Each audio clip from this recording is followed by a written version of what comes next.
It's Saturday morning in Italy, and you're listening to the Magic Towns Italy podcast. This week, we're giving you a taste of our subscriber only expat audio guide to Lecce, down in sunny Puglia. To hear the full guide, along with dozens of other city guides packed with local stats, insights, and practical tips, head over to magictowns.it. Imagine stepping into a place where ancient history kind of whispers on these golden cobbled streets where the smell of incredible food just drifts invitingly and sunshine feels like, well, like a constant companion. That's the dream of Italy for so many people, isn't it? Exactly, but what if we told you there's a truly unique gem nestled right in its heel? A city often called the Florence of the South. Ah, Lecce. Today, we're taking a really comprehensive look at this enchanting city. We've pulled out the most important nuggets, the key things you need to know to really understand what living in Lecce is actually like. Yeah, not just the tourist view. Help you quickly get informed and, maybe decide if Lecce clicks with what you're looking for in your next chapter. So we'll journey through its absolutely stunning Baroque architecture, its vibrant culture, But also get right down to the practical stuff. yeah, the nitty-gritty, cost of living, housing, what the infrastructure is like, even the climate. And crucially, we'll try and help figure out who Lecce might be the perfect fit for. Okay, let's dive in then. Let's start by painting a picture of Lecce, this golden heart of Apulia. Geographically, where are we? We're right down at the very tip of Italy's heel, deep in the Salento Peninsula, which is part of the wider Puglia region. And the surroundings, a picture of olive groves. It's embraced by these seemingly endless rolling olive groves, huge golden fields, and you're just minutes away from both the Adriatic and the Ionian Seas. Really unique position. Best of both worlds, sea-wise. And what's really fascinating, maybe something you wouldn't just guess from a map, is how the landscape itself shapes Lecce's whole identity, even its nickname. Oh, so? Well, the city's built on this flat limestone, and it's this limestone that gives everything that incredible warm golden glow. It's absolutely magical at sunset. Ah, the Golden Heart. Makes sense. Exactly. And that very same limestone is the material used for its breathtaking 17th century Baroque architecture. That architecture, plus its rich cultural spirit, that's precisely why it earned the name the Florence of the South. It's more than just pretty buildings, right? Our sources talked about the old center being like a labyrinth. It really is not just streets, but a true maze of narrow, twisting alleys that suddenly just open onto these grand, almost theatrical piazzas. And every corner you turn, there are these palatial facades, churches just dripping in intricate carvings, cherubs, flowers, mythical creatures. It's almost overwhelming the level of detail. So much history layered there. Definitely. I mean, you had the Greeks, the Romans, the Normans, they all left their mark over the centuries. But it was really the Baroque era that shaped Lecce into this. Walking through history. It absolutely feels like that. But it's not just about old buildings. It's a living history. It defines the city's unique charm.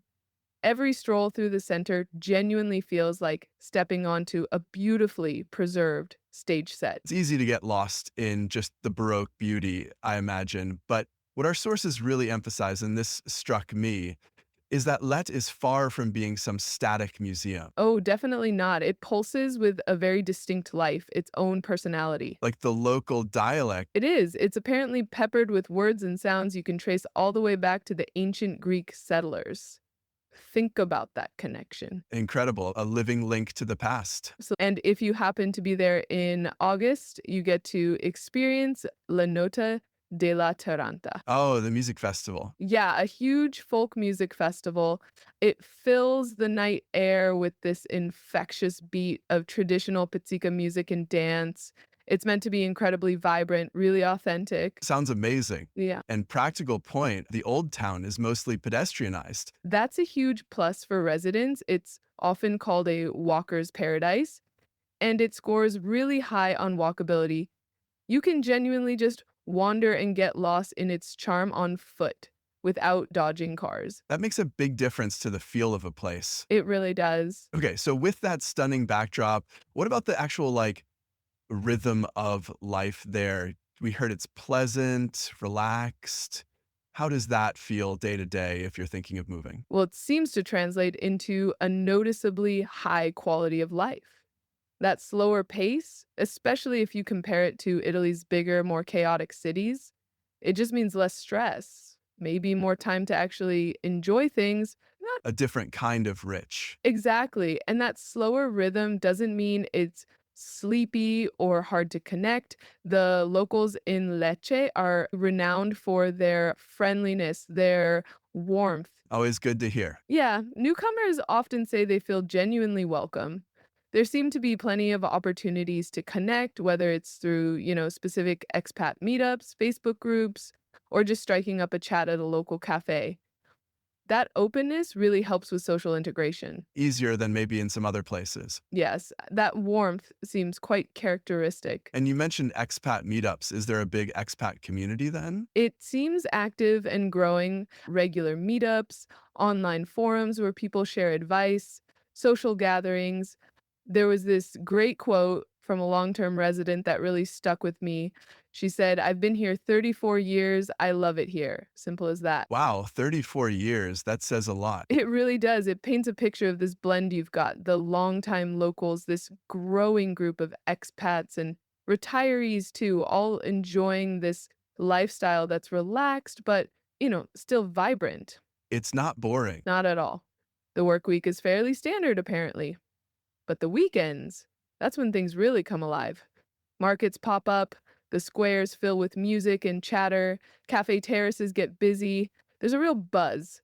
Market owners, winemakers, everybody's jumping on the bandwagon. Speaking of cafes, we have to talk about the coffee, right? Oh, absolutely. Yeah, you have to try the signature coffee. It's espresso or mocha, but with ice and almond milk. Oh, interesting. Sounds refreshing in the heat. Exactly. And the local treats. Don't forget the pasticciotto. The pastry. Yes, that sweet pastry, usually with a custard filling. Delicious.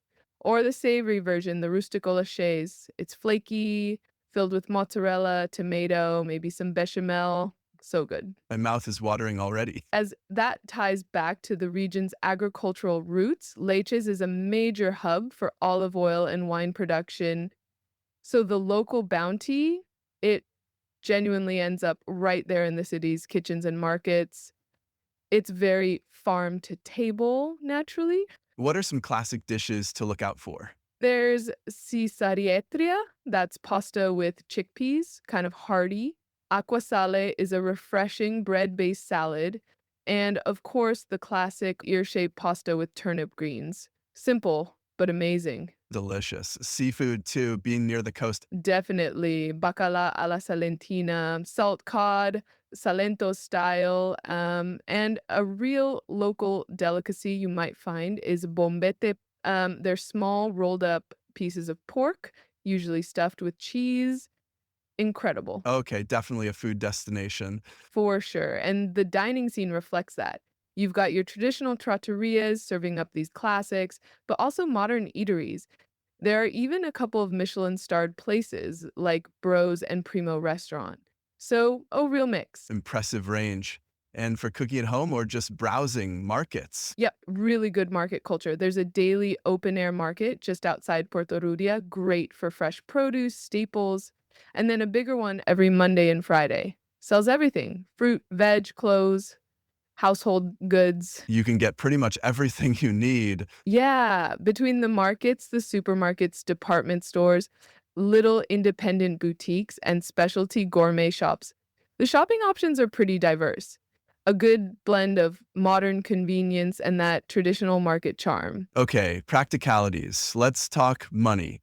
What does all this wonderful lifestyle cost?